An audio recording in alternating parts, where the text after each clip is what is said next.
Shalom Ibu Bapak sekalian, selamat pagi. Saya percaya saudara sudah diberkati bagaimana firman Tuhan berbicara melalui hambanya Pendeta Julius Ishak. Kita beri tepuk tangan buat Tuhan yang luar biasa. Saya terpaku mendengar kebenaran firman Tuhan yang memberikan dasar yang kuat dan teguh. Apa yang Tuhan kehendaki di dalam kita hidup berkeluarga. Nah, saya harap firman Tuhan yang sudah ditanamkan melalui hambanya boleh berbuah lebat bagi kita semua, khususnya bagi gereja-gereja dan para gembala, supaya di antara jemaat tidak ada satupun keluarga yang terlantar atau diterlantarkan. Jujur saya mengatakan banyak gembala menelantarkan keluarga jemaatnya, tidak memelihara dengan baik, sehingga keluarga-keluarga mengalami akibat gara-gara gereja. Saya ketua sinode berani mengatakan ini, karena gereja tidak memelihara keluarga, tidak memperhatikan keluarga dengan baik-baik. Yang diperhatikan faktor X yang lain dari keluarga, bukan keluarga itu sendiri. Mari kita bangkit, kita bangun keluarga kita untuk menyongsong kedatangan Tuhan yang kedua kali. Karena orang-orang baik, orang-orang benar itu dihasilkan dari keluarga, dan gereja harus mendukung keluarga menghasilkan orang-orang benar. Yang setuju angkat tangan. Beri tepuk tangan buat Tuhan. Haleluya. Ibu bapak yang saya kasih di dalam Tuhan, berikut saya akan sampaikan dari sisi yang lain. Kita sudah banyak mendengar tentang kebenaran firman Tuhan dan tentang bagaimana gereja mengaplikasikan topik-topik yang sudah kita pelajari bersama selama berlangsungnya konferensi sejak kemarin sampai pagi hari ini. Pada waktu saya berdoa bergumul tentang satu topik yang akan dibawakan di konferensi ini, akhirnya saya diberikan suatu peneguhan berbicara tentang relasi. Mari kita katakan bersama, relasi. Kalau saudara perhatikan di dalam Alkitab, pada waktu Allah menciptakan manusia, jelas sekali Allah menciptakan manusia dengan unsur utama berelasi, berhubungan. Diciptakanlah Adam dan Hawa serupa dan segambar Allah. Kalau saudara perhatikan kalimat itu menunjukkan relasi. Ada relasi dengan Allah yang mencipta, dan ada relasi antara laki dan wanita.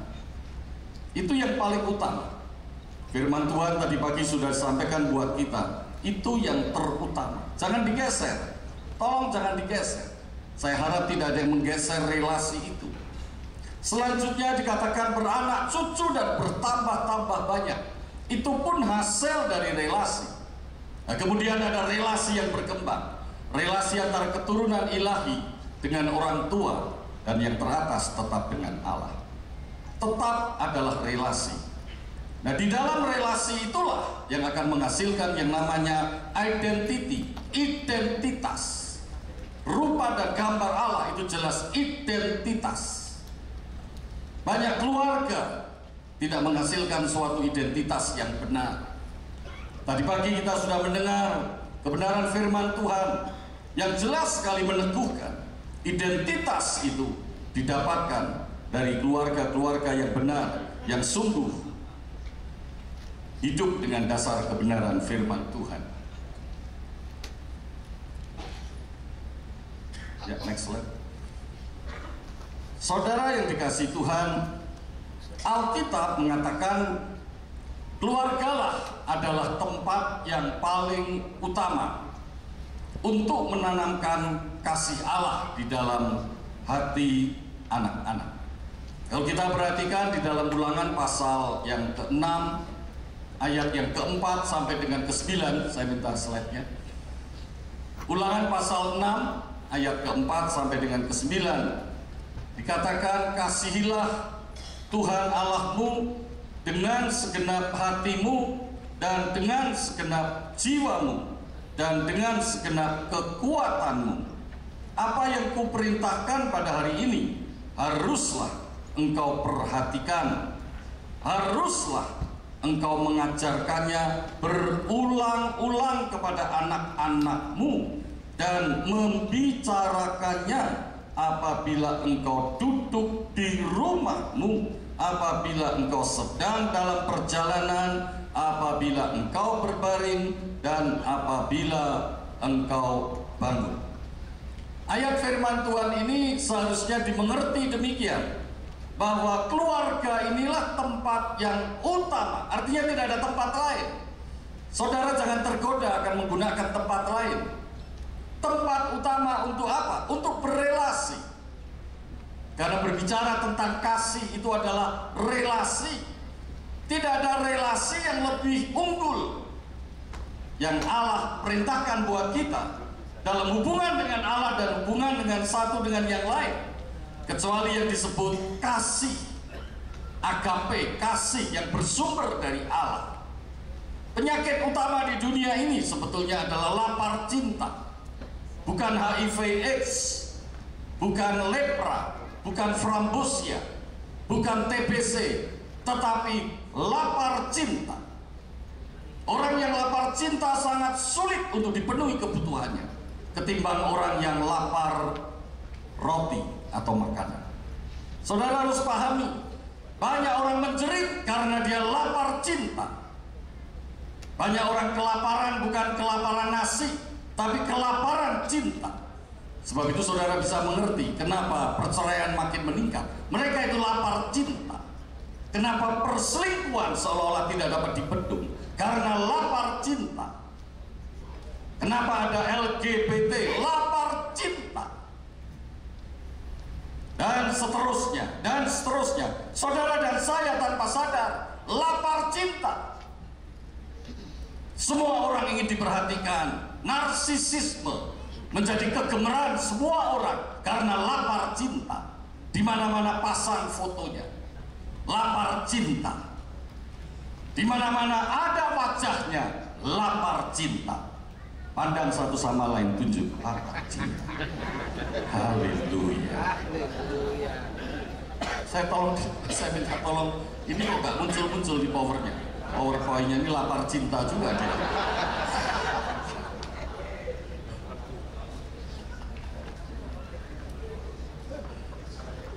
Saudara, di dalam Ulangan pasal 6 tadi, maksudnya jangan sampai anak-anak di dunia ini yang lahir kelaparan cinta. Amin, saudara. Amin. Kenyangkan anak-anakmu dengan cinta Allah.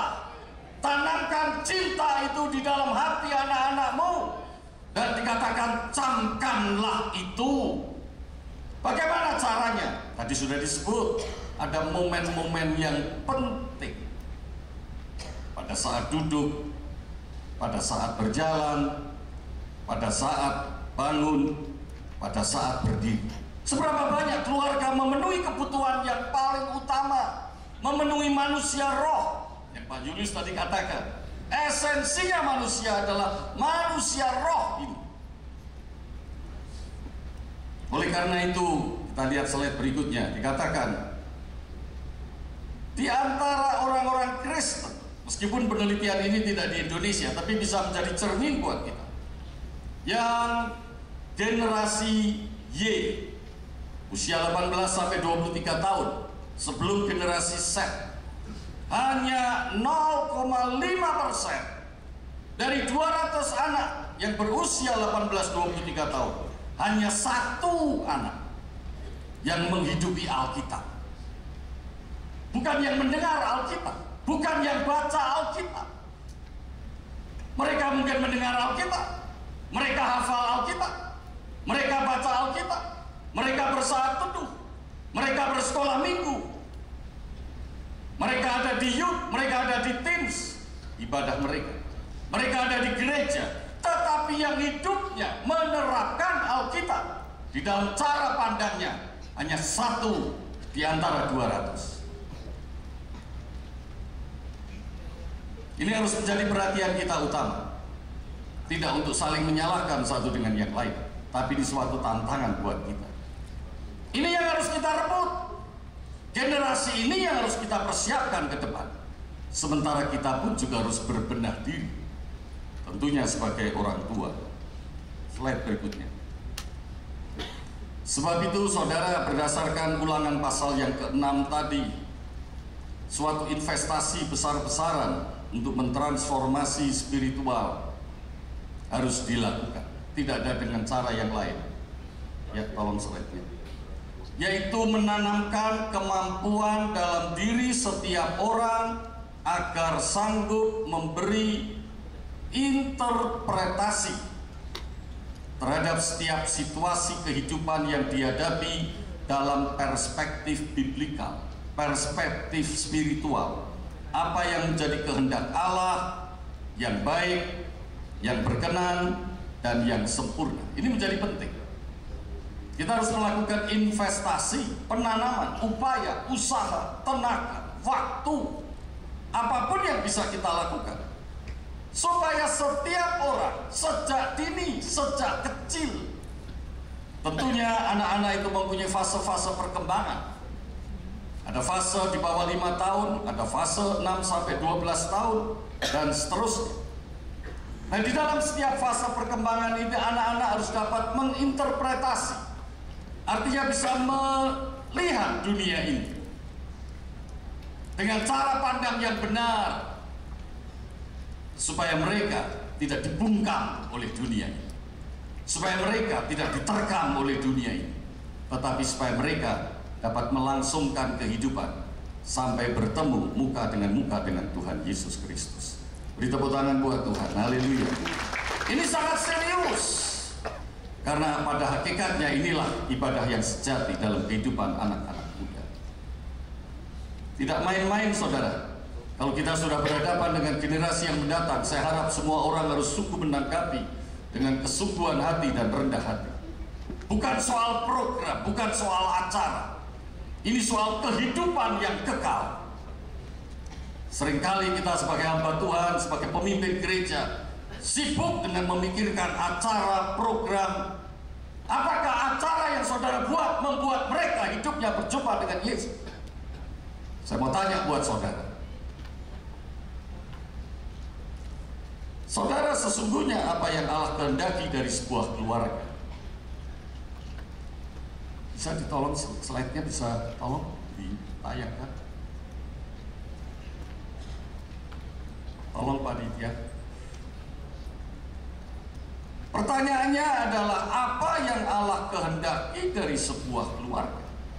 Sebetulnya slide yang saya susun untuk menjawab judul yang saya buat. Apakah benar relasi yang sehat dalam keluarga itu tempat utama pendewasaan rohani? Sering orang berpikir rohani dewasa kalau harus melakukan 1, 2, 3, 4, betul kan? Rohani dewasa harus ikut ibadah, rohani dewasa harus puasa, rohani dewasa harus ikut KKR, rohani dewasa harus menginjil. Apa benar? Jawab, apa benar? Jawab, apa benar?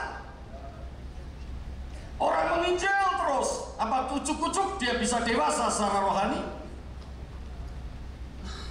Jadi pendeta apakah terus dewasa secara rohani?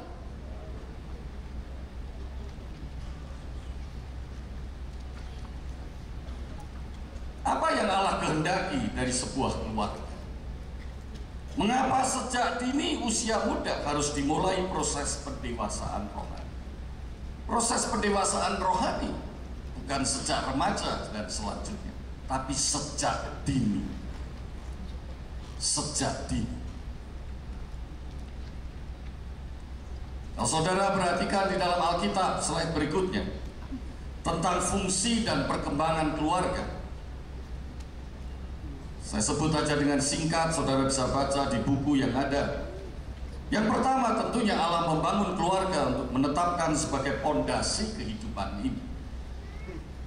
Bukan pondasi kehidupan bergereja, tapi pondasi kehidupan berkeluarga. Selanjutnya pondasi kehidupan bermasyarakat. Dan selanjutnya pondasi untuk berrelasi. Dasarnya itu Alkitab. Bukan buku psikologi, betul Pak Yulis katakan. Bukan buku psikologi, bukan buku filsafat. Alkitab, katakan bersama, Alkitab. Bukan yang lain. Yang kedua, melalui keluarga. Keluarga itu berfungsi untuk melanjutkan karya keselamatan bagi manusia. melalui ikatan janji Allah kepada keluarga itu sendiri. Kita bisa baca referensi Alkitabnya, ayat Alkitab.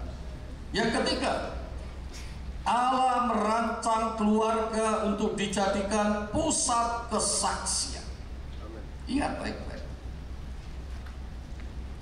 Yang dilihat keluarganya. Puji Tuhan, hari ini kita mendapatkan kesaksian dari keluarga Bapak Ibu Julius Ishak. Beri tepuk tangan buat Tuhan. Di tempat inilah sekarang kita mengadakan acara. Inilah kesaksian keluarga Bapak Ibu Julius Ishak. Sekali lagi tepuk tangan. Puji Tuhan. Benar saudara?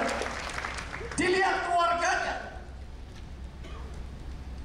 Bahkan saya pernah berpikir sendiri, kalau saya ketemu Tuhan Yesus yang ditanya, kamu mengembalakan berapa banyak? Menurut saya Tuhan tidak akan tanya. Tapi bagaimana keluarga? Semua jalannya kemari atau tidak? Kira-kira Tuhan Yesus tanya. Artinya, istriku apakah datang akan berjumpa dengan Tuhan? Anak-anak dan cucu saya apakah datang berjumpa dengan Tuhan?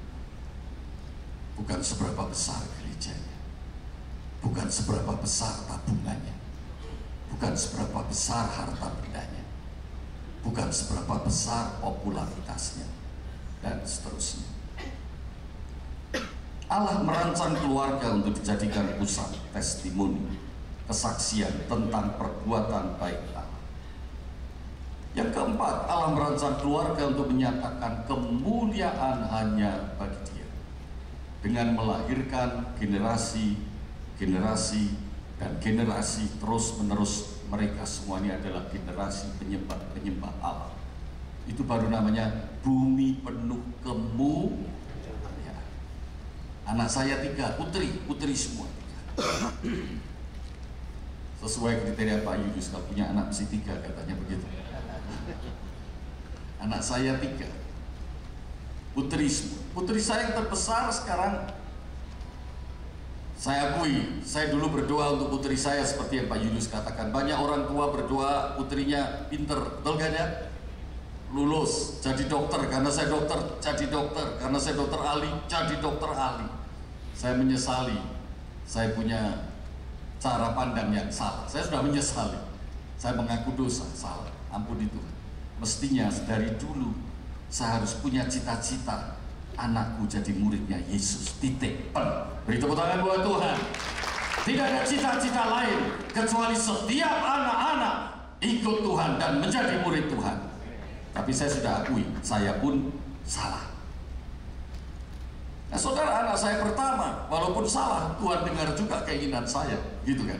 Intinya, anak saya yang pertama, seorang dokter ahli, dokter spesialis, sekarang sedang menyelesaikan untuk keahlian khusus subspesialis. Anak saya kedua, seorang profesional. Anak saya yang ketiga, seorang psikologi anak, psikologi anak, betul. Semuanya berpendidikan baik. Tetapi yang penting bukan berpendidikan baiknya. Apakah anak-anak saya sebagai ibu, mereka semua sekarang sudah sebagai ibu, bisa melahirkan dan menjadi orang tua, bisa menjadikan anak-anak mereka atau cucu saya sebagai generasi, sebagai penyembah-penyembah. Itu pertanyaan yang harus saya jawab. Artinya apakah saya mempersiapkan anak saya mampu membimbing anak-anak mereka, mampu menggenapi Ulangan pasal yang ke-6, mampu menggenapi perintah Tuhan. Itu yang menjadi persoalan. Jadi terus melahirkan generasi, memastikan anak saya dan cucu saya, kalau kelak dia berusia 30 tahun seperti apa nanti, kalau kelak dia berusia 50 tahun seperti apa nanti, kalau kelak mereka menjadi kakek nenek seperti apa nanti. Itulah tanggung jawab daripada setiap keluarga. Dan yang kelima, keluarga diawali dengan pernikahan. Kita semua tahu, pernikahan yang dirancang Allah adalah ikatan perjanjian antara laki-laki dan perempuan untuk seumur hidup, yang mencerminkan kasih Kristus yang menyelamatkan, yang memurnikan karakter. Saudara harus ingat baik-baik, keluarga itu ada untuk memurnikan karakter. Tapi kok masih saja banyak orang datang, Pak, saya boleh cerai enggak? Ingat, yang mau bercerai hari ini Waktu engkau mengambil keputusan cerai, tidak akan karaktermu dimurnikan. Kalau engkau tetap ingin murni berjumpa dengan Tuhan, pertahankan hubunganmu dengan pasangan hidupmu. Pasti ada beberapa yang sedang berpikir mau bercerai yang datang hari ini. Mungkin melalui seminar dan konferensi ini mendapatkan jawaban, boleh atau tidak boleh cerai. Ingat suara Tuhan baik-baik. Engkau bercerai, 5 hal yang Alkitab katakan tadi berantakan. Engkau tidak mungkin menjadi saksi. Tidak mungkin. Engkau tidak mungkin akan mewariskan keturunan ilahi. Engkau tidak mungkin karaktermu dimurnikan. Karakter saya dimurnikan gara-gara istri saya itu. Gara-gara Tuhan bikin gara-gara melalui istri saya. Tuhan juga bikin gara-gara melalui saya untuk dia, sehingga kita berdua makin hari makin dewasa. Amin, saudara. Beri tepuk tangan buat Tuhan. Haleluya.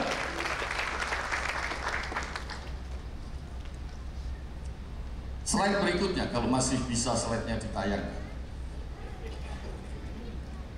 Saudara, dari uraian-uraian tadi, kalau kita perhatikan berdasarkan kebenaran Alkitab, bahwa di dalam keluarga itu ada satu hal yang utama, yaitu relasi. Relasi itu bentuknya adalah berkomitmen. Komitmen itu sebuah relasi. Dan relasi dalam keluarga itu namanya komitmen. Sebab itu kata kasih selalu melekat dengan taat. Kata taat itu yang dimaksudkan adalah kasih. Itu adalah relasi dan komitmen. Komitmen adalah relasi. Nah, di dalam keluarga, kalau berjalan dengan kebenaran Alkitab menjadi dasarnya, maka relasi ini mengalami perkembangan. Atau dengan kata lain, komitmen juga mengalami perkembangan. Diawali dengan komitmen awal. Relasi awal itu wujudnya adalah ikatan janji nikah. Betul kan? Semua menikah diawali dengan ikatan janji nikah. Diucapkan sebagai janji kepada Allah, di hadapan Allah, disaksikan oleh yang namanya gembala, pendeta, dan seluruh jemaat atau keluarga. Nah, melalui relasi yang awal, komitmen yang awal ini, kalau kita menghidupi sesuai kebenaran firman Tuhan, akan bertumbuh menjadi relasi yang tahap berikutnya, yang disebut kasih sayang. Saya sebut kasih sayang. Artinya di situ ada proses sehati sepikir, ada proses seperasaan. Mulai terbentuk yang namanya karakter rendah hati. Mulai bisa menempatkan diri dengan mengutamakan pasangan orang lain lebih utama dari dirinya sendiri. Tidak berhenti di situ. Ada tahapan komitmen berikutnya, tahapan relasi berikutnya, di mana satu dengan yang lain akan saling mengisi, saling melayani, saling memperkuat, saling melengkapi. Banyak orang berpikir dari menikah besoknya sudah menuntut untuk saling memperlengkapi, bukan? Oh tidak. Itu melalui suatu perjalanan waktu, melalui proses. Nah, baru yang paling puncak bentuk komitmen dan relasi itu ada yang namanya satu daging, keintiman. Haleluya. Beri tepuk tangan buat Tuhan. Nah, proses inilah yang mendewasakan saudara dan saya, yang mendewasakan anak-anak, yang mendewasakan orang tua. Kalau tidak melalui proses ini, terus saya mau tanya, melalui proses apa? Mau ikut retreat? Retreat tentunya baik. Mau sekolah Alkitab? Sekolah Alkitab itu sangat baik. Tapi sekolah Alkitab tidak berkorelasi mendewasakan manusia. Ikut retreat juga tidak berkorelasi mendewasakan manusia. Di mana manusia bisa dewasa? Jawabnya dalam keluarga. Haleluya. Beri tepuk tangan buat Tuhan. Mesti ada yang gemeter juga ini. Setan juga gemeter, saudara juga gemeter. Menghidupi keluarga hanya asal. Alkitab tidak pernah salah, sebab itu dikatakan kalau nggak bisa menghidupi keluarga, jangan jadi ya dengan kerendahan hati saya bilang, gembala-gembala yang memang belum bisa menghidupi keluarga, jujur ngadep aja sama ketua BPD-nya. Kata Pak Dujo gitu, terus saya sekarang gimana? Jujur saja, khusus untuk yang GBI, jujur saja. Daripada saudara menuntut jemaat saudara ke arah yang tidak pas dengan apa yang Tuhan inginkan. Kalau gembala nggak mengutamakan keluarga, terus saudara itu mau menghidupi apa, saudara?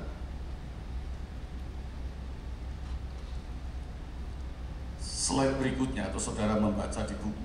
Sekarang kita masuk dalam sistem keluarga. Saudara, keluarga itu satu sistem. Amin, saudara. Suatu sistem keluarga. Di jagat raya ini juga ada sistem. Sistem yang paling luas, paling besar. Tetapi keluarga bagian dari seluruh yang ada di jagat raya. Sebab itu waktu Allah mengatakan menciptakan manusia laki-laki perempuan, memberkati, lalu memerintahkan kepada mereka beranak cucu, bertambah banyak. Tadi dikatakan berkat, kuasa, menurut Pak Julius, betul kan? Dan taklukkanlah bumi dan seluruh isinya. Jadi keluarga bagian dari bumi dan seluruh isinya. Jadi keluarga ini suatu sistem yang Allah buat menjadi pusat untuk melahirkan orang-orang yang serupa segambar Allah. Paham, saudara? Nah, sistem ini tidak terlepas dari seluruh sistem yang ada di jagat raya. Nah, di dalam keluarga ini meskipun satu sistem, ada bagian-bagian yang namanya subsistem. Ada yang namanya subsistem suami istri. Suami istri ini terdiri dari suami dan istri. Nah, interaksi suami istri ini ditentukan hubungan suami dan istri. Seperti apa laki-laki, seperti itulah hubungan suami dan istri. Seperti apa perempuan, seperti itulah hubungan suami dan istri. Ngerti, saudara? Selain suami istri juga ada subsistem yang lain, berfungsi lain. Itu namanya parent, menjadi orang tua. Nah, seperti apa subsistem suami istri tentu akan berpengaruh ke fungsi menjadi parent, orang tua. Betul kan? Nah, seperti apa orang tua pasti akan berpengaruh dengan anak-anak. Tapi nanti dulu, papa pasti punya hubungan dengan anak-anak. Oh, papa hubungan dengan anak pertama. Anak pertama saya namanya Bona. Bagaimana saya berhubungan dengan Bona akan berpengaruh bagaimana saya berhubungan dengan Bu Nuni, istri saya, dalam menjadi fungsi orang tua terhadap Bona, dan seterusnya. Jangan bingung dulu.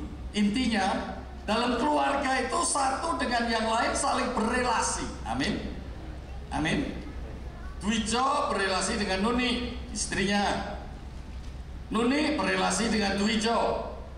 Tapi Dwijo juga berelasi dengan Bona, dengan Nia, nama-nama anak saya, dengan Gea. Bukan hanya dengan anak, tapi ada satu-satu. Relasi saya dengan Bona sangat dipengaruhi bagaimana relasi Bona dengan Nuni. Betul, saudara? Nah, keseluruhan relasi itulah yang menentukan seperti apa sistem dalam keluarga itu berfungsi. Sebab itu Alkitab selalu mengatakan sehati, sepikir, seperasaan, satu roh, satu tujuan. Beri tepuk tangan buat Tuhan. Haleluya.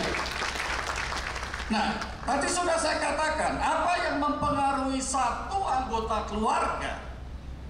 Contoh saja dalam kehidupan kita sehari-hari.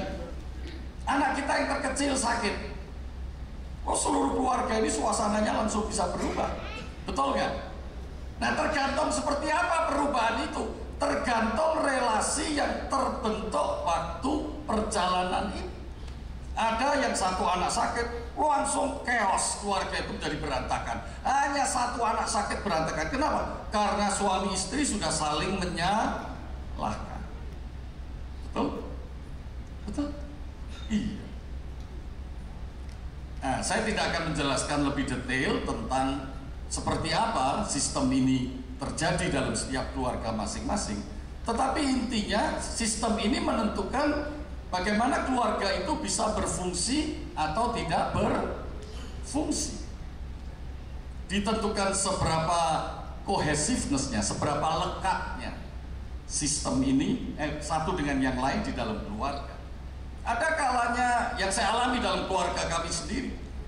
Satu punya urusan, kayaknya tuh seluruh seisi rumah tuh ikut seolah-olah ini urusan kita semua. Jadi juga ini namanya enmes ya. Jadi emosionalnya tinggi, bukan saling menyalahkan, tetapi jadi kita tidak bisa melihat situasi itu dengan jernih. Terlalu emosional. Itu juga kurang sehat sebetulnya. Ya, slide berikutnya. Saya tetap beriman slide berikutnya terus walaupun nggak keluar-keluar.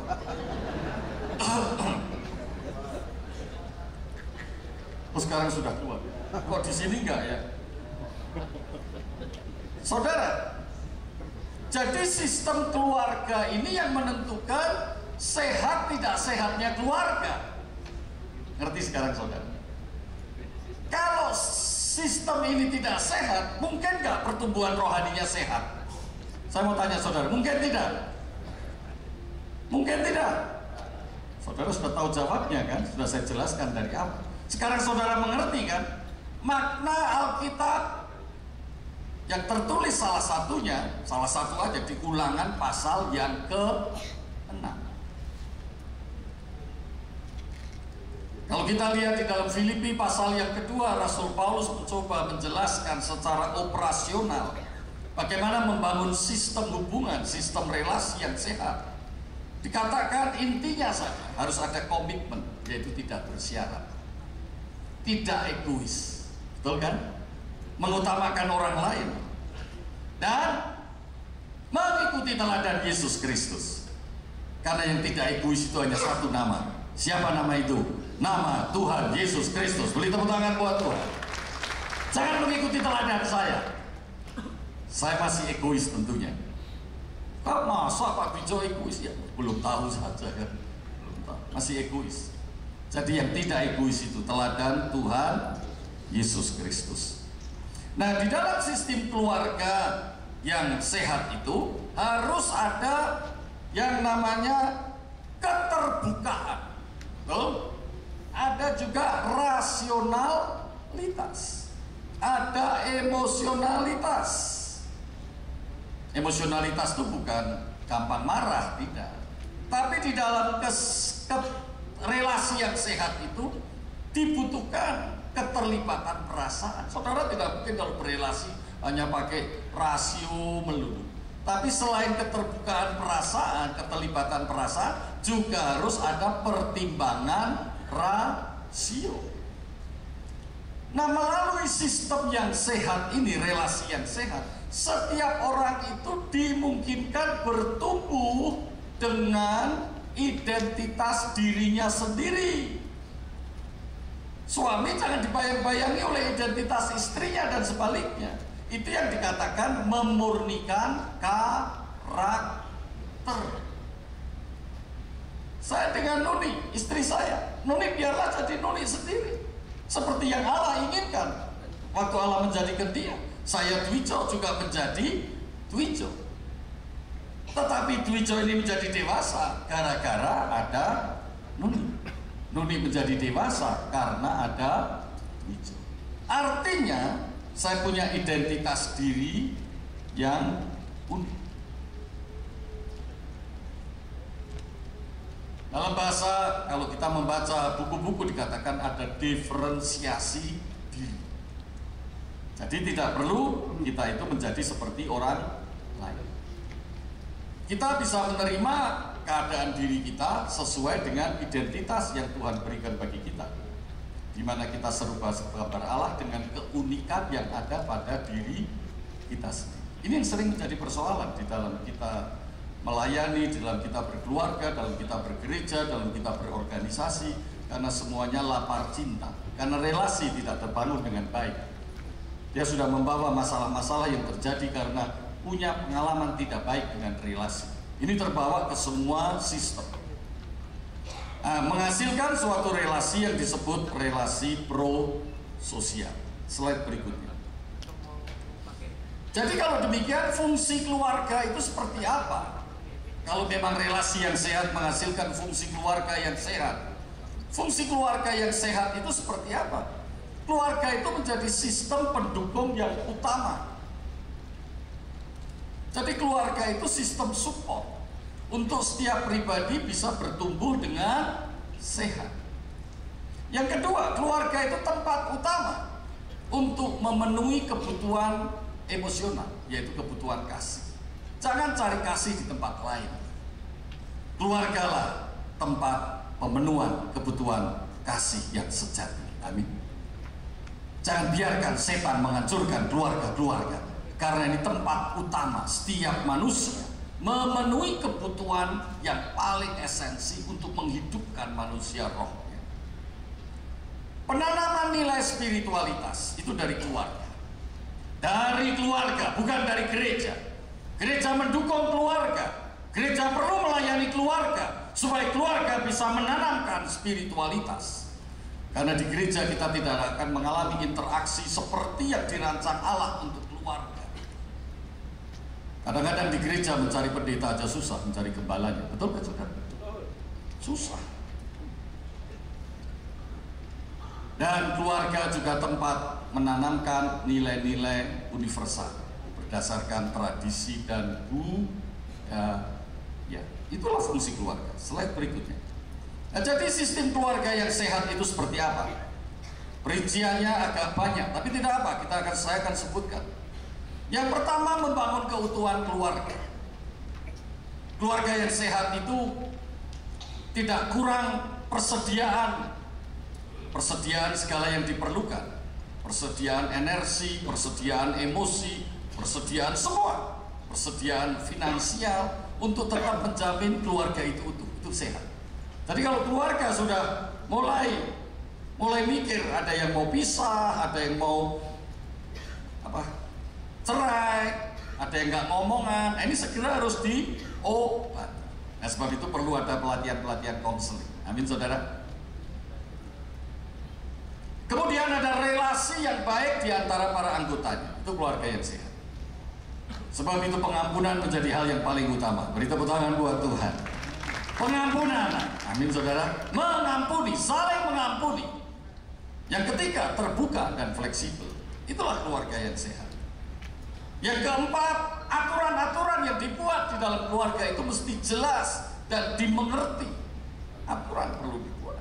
Suami dan istri harus tahu ada aturan. Aturan tentang apa? Tentang cara bicara, tentang sikap, bahasa tubuh, emosi, intonasi. Ngerti saudara? Harus jelas. Meskipun berbeda suku, tapi juga harus dibicarakan jelas. Saya nggak suka kalau kamu ngomong yang ini kan bawaan. Oh ya betul bawaan, tapi harus belajar dong, ya kan? Fleksibel itu namanya. Tapi jelas harus disampaikan. Setiap anggota keluarga juga harus berperan dengan jelas. Peran laki itu apa? Peran suami itu apa? Makanya saya tidak akan tutup mata sebelum BSK jalan menjamah setiap laki-laki di Gereja Bethel Indonesia. Laki harus menjadi bapak. Amin. Banyak laki yang menutup hatinya untuk mendengar BSK. Saya tahu setan sedang menutup hati dia. Takut menjadi bapak, takut menjadi sumber, takut bertanggung jawab terhadap segala sesuatu yang terjadi dalam hidup keluarganya dan keturunannya. Saya tantang setiap laki, angkat tangan. Engkau harus menjadi bapak, engkau harus menjadi bapak, engkau harus menjadi bapak. Beri tepuk tangan buat Tuhan. Haleluya. Kalau punya anak remaja laki, pastikan dia tahu dia adalah ciptaan Allah yang mulia, dan panggilan utamanya anak laki juga kelak jadi bapak. Setiap anggota keluarga memperoleh pemenuhan kebutuhannya. Tadi sudah saya jelaskan. terjadi diferensiasi diri, terjadi keunikan, identitas dirinya. Setiap anggota keluarga merasa dihargai di keluarga itu. Dari mana dia di luar bisa menghargai orang lain? Kalau dari dalam keluarga harga dirinya sudah terinjak-injak. Di tempat lain dia juga akan menginjak orang lain. Ya kan? Saudara sering terinjak oleh orang lain? Maafkan mereka, karena di rumah mereka tidak merasa dihargai. Amin. Orang yang menginjak itu pantas kau hargai, maka dia akan pulih. Tepuk tangan buat Tuhan. Makanya penting sekali kita punya modal. Kemarin Pak Julianto mengatakan apa? Memori, gitu ya. Kok Pak Julianto, Pak Jarod ya. Pak Julianto juga sama, nanti kan cerita. Memori, rekaman-rekaman begitu kan. Penting. Tapi apa boleh buat? Di keluarga yang harusnya dia mendapatkan yang baik, tapi justru yang tidak baik yang didapat. Nanti beliau bisa bersaksi. Mampu mengatasi konflik, itulah keluarga yang sehat. Memiliki komitmen spiritualitas dan pendewasaan roh. Itu adalah 10. Ada yang mengatakan terlalu banyak, it's okay. Ada yang meringkas menjadi 5, it's okay. Tadi awal saya susun menjadi 4. Tahu masih ingat kan tadi sistem support dan sebagainya. Tapi di sini saya rinci menjadi 10. Slide berikutnya. Jadi relasi keluarga yang sehat seperti tergambar slide berikutnya. Seperti ini. Saling mempercayai, ada komitmen, ada komunikasi, saling menghargai, sehati sepikir, kasih sayang, dan afirmasi. Ini suatu circle, suatu cycle yang bersambungan satu dengan yang lain. Nah, terus bagaimana kita sebagai hamba Tuhan? Tapi sebetulnya bukan hamba Tuhan dalam arti sebagai pendeta atau sebagai pekerja, tapi sebagai orang-orang yang menghambakan diri kepada Tuhan. Nah, ini saya sebut keluarga misional. Karena sesungguhnya unit keluarga ini, tujuan Allah menciptakan keluarga adalah untuk mengerjakan misi, untuk menjangkau orang lain menjadi penyembah-penyembah Allah. Beri tepuk tangan buat Tuhan. Dimulai dengan anak kita menjadi penyembah Allah. Setelah itu anak dan keluarga bersaksi menjangkau orang lain menjadi penyembah Allah. Ini namanya keluarga misional. Banyak orang mengerti kebenaran. Kebenaran itu tetap benar. Tetapi kebenaran tidak mungkin akan membuat saudara ujuk-ujuk tiba-tiba instan berrelasi itu secara sehat. Tidak. Yang tahu kebenaran harus juga mau mengembangkan diri berrelasi dengan sehat. Keluarga yang membangun relasi dan ikatan yang erat dan memobilisasi anggota keluarga untuk menjangkau orang lain, itu namanya keluarga misional. Keluarga saya, keluarga ibu bapak adalah keluarga misional. Artinya di dalam keluarga kita membangun relasi yang sehat, ikatan yang erat, dan kemudian kita memobilisasi anggota-anggota keluarga kita untuk menjangkau orang lain. Siapa mau menjadi keluarga misional? Angkat tangan. Beri tepuk tangan buat Tuhan. Haleluya. Haleluya. Jadi penjangkauan jiwa itu sejak usia dini dimulai di mana? Keluarga. Perkembangan perilaku, cara pandang seseorang, bagaimana menginterpretasi keadaan, situasi, itu pun juga dimulai sejak dini di keluarga. Ini yang dimaksud keluarga misional. Nah, kita lihat slide berikutnya. Ada 8 langkah keluarga misional. 8 langkah, 1, 2, 3, 4, 5, 6, 7, 8. Saya tidak akan uraikan dalam kesempatan ini, mungkin di kesempatan yang lain. Tetapi dari 8 langkah ini dimulai yang pertama adalah memahami anak-anak kita. Memahami istri, memahami suami. Itu yang pertama. Memahami keunikan, perkembangan, baik pribadi maupun perkembangan anak-anak, sehingga kita bisa menyesuaikan. Kalau dengan anak kita menyesuaikan pola asuhnya. Ada anak bayi, ada anak usia sekolah dan seterusnya. Ada anak yang bertemperamen, yang mempunyai will yang kuat, tapi sebaliknya ada anak yang temperamennya berbeda, dan seterusnya. Kita harus pahami, jangan main terjang saja. Mempersiapkan sejak dini anak ini bertumbuh dengan relasi yang sehat. Tadi kan saya katakan intinya kan relasi. Itu tahapan yang pertama. Terus tahap-tahap selanjutnya saya akan lewati saja. Itu ada menjangkau hati anak, sampai akhirnya mengembangkan rasa hormat dari anak kepada orang tua. Itu tahap yang keenam. Kemudian sampai tahap yang berikutnya, pendidikan seks. Jadi ini semua penting. Saya masih mendengar ada pertanyaan di salah satu workshop. Kalau begitu gimana ini? Saya terdesak dengan pelayanan, ada jemaat yang sakit. Sementara anak saya perutnya tertusuk pisau. Mana yang saya dulukan? Mana yang didulukan? Pergi urus jemaat atau pergi urus anak? Mana? Ya anak dulu.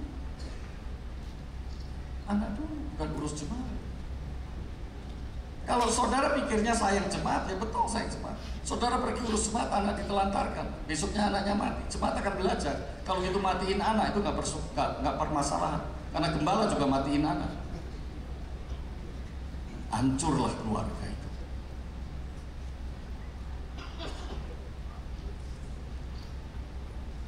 Slide berikutnya.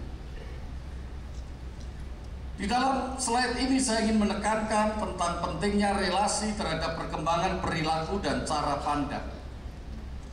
Alkitab mengajarkan pada kita bahwa moral Kristen itu berpusat pada Tuhan, pada Alkitab. Kita mengenal Tuhan secara pribadi melalui Alkitab dan Roh Kudus, kebenarannya. Makanya saya pribadi tidak setuju.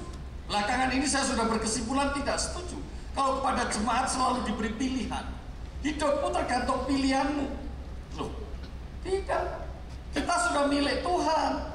Hidup kita harus taat sama Tuhan. Jangan suruh pilih jemaatmu. Semua harus diajar taat sama Tuhan. Bukan suruh milih mau taat atau mau tidak taat. Kita yang sudah lahir baru harus taat sama Tuhan. Dan Roh Kudus memampukan itu. Beri tepuk tangan buat Tuhan. Haleluya. Tidak ada lagi saudara khotbah mengatakan suruh pilih, suruh pilih.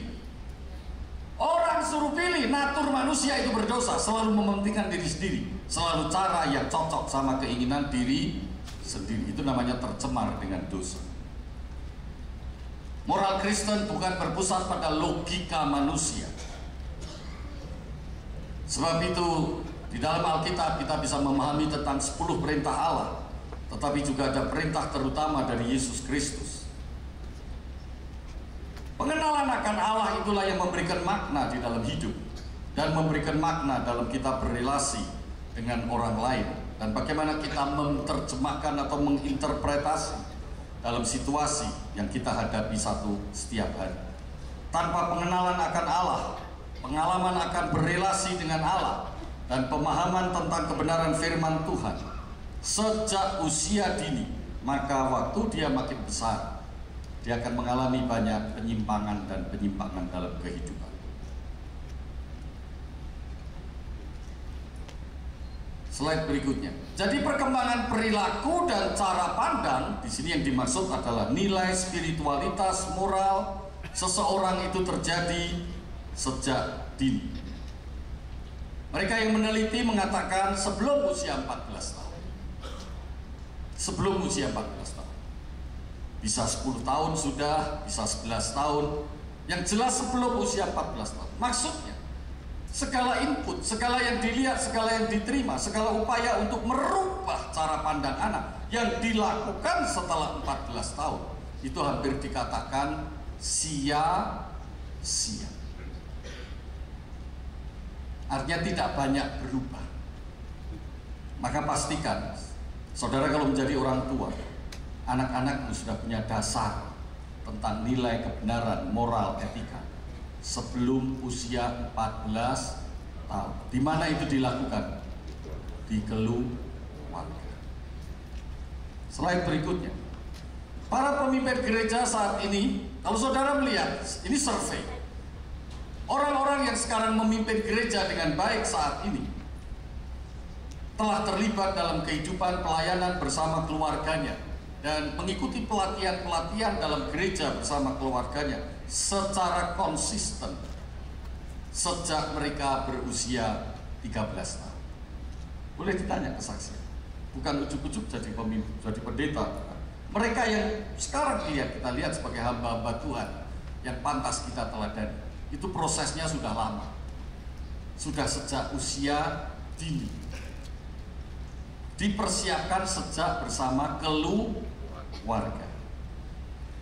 Dengan demikian saya berpikiran kalau kita ingin mempunyai pemimpin gereja 20 tahun yang akan datang. Jadi tahun berapa 20 tahun yang akan datang? Tahun 2036. Maka seharusnya kita sekarang punya generasi Z, bukan? Nah, generasi Z inilah yang harus sudah benar-benar kita libatkan dalam perkembangan seperti yang telah kita pelajari hari ini. Amin, saudara. Beri tepuk tangan buat Tuhan. Haleluya. Maka yang terakhir sebagai rangkuman atau penutup, perkembangan kerohanian anak adalah hasil kerjasama antara keluarga dan gereja. Betul, saudara? Setuju, saudara? Perkembangan kerohanian anak itu adalah hasil kerjasama, bukan saling menyalahkan. Kerjasama. Saya sebagai gembala, saudara sebagai gembala. Kalau melihat keluarga kurang mampu bukan finansial, kurang mampu dalam keterampilan, ayo kita latih. Amin, saudara. Ayo kita latih. Katakan bersama, ayo kita latih. Sekali lagi, ayo kita latih. Sementara kita juga ikut latihan belajar, tetapi jemaat kita juga Nah, saya mau katakan, mungkin nanti saya tidak bisa menunggu workshop GSK Gereja Sahabat Keluarga karena saya mendengar respon dari kemarin cukup baik. Tetapi satu hal, mungkin pertanyaan yang ikut seminar workshop Gereja Sahabat Keluarga mempertanyakan prakteknya itu bagaimana? Toolnya itu apa? Betul, saudara? Tadi malam saya sudah renung-renung, akhirnya saya putuskan, saya umumkan. Gereja Betel Indonesia akan mengadakan pendidik kehidupan keluarga, family life educator. Jadi pendidik kehidupan keluarga itu langkah konkretnya, karena tidak bisa secara instan saudara menerapkan satu pola tiba-tiba gerejanya menjadi sahabat keluarga, tidak bisa. Pertama-tama gereja sahabat keluarga harus berubah cara pandang pemimpinnya. Akhirnya pemimpin itu tahu bahwa keluarga ini menjadi hal yang penting. Tapi bagaimana membangun keluarga ini kalau sudah tahu? Nah, ikutlah family life educator. Mau saudara ikut semua? Nah, saudara yang mau nanti pada waktu ikut workshop GSK mendaftarkan nama dan alamat email, nanti saudara akan direspon dan dihubungi kapan akan dilakukan dan dikerjakan. Tuhan memberkati saudara. Haleluya. Yang kedua, gereja harus memberi dukungan kepada orang tua agar memprioritaskan perkembangan rohani anak sejak usia dini dengan bekerja keras untuk memuridkan anak-anak mereka di rumah.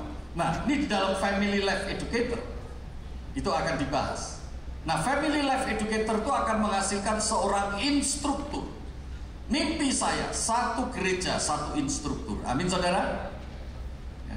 Satu gereja harus punya satu instruktur. Nah, ini yang mendampingi gembala. Tidak semuanya harus gembalanya, kan? Nah, untuk menyelesaikan apa yang dibutuhkan keluarga di dalam gereja. Dan yang terakhir saya ingin mengatakan godly healthy family system itu menjadi lingkungan utama yang mendukung perkembangan pribadi dengan kerohanian yang sehat, di mana orang tua menjadi model utama dalam bentuk keintiman spiritual. Tuhan memberkati.